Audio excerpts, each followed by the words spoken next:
Hey, to change colors of your system interface on the Samsung Galaxy A55 5G, so I'm talking about all of these selected icons. So all you have to do is just to go into the settings. Now select wallpaper and the style and select color.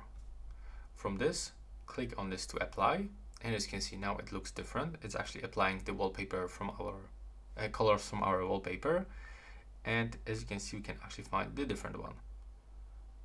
So this one looks pretty cool, but additionally we can also get some basic colors. So if you want to get like green color or maybe this mixed green color, you can for sure do this.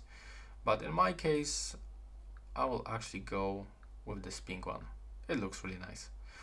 So we have to click apply, and now as you can see, after a few moments, it will be turned on. And that's all for this video. Right now, please subscribe.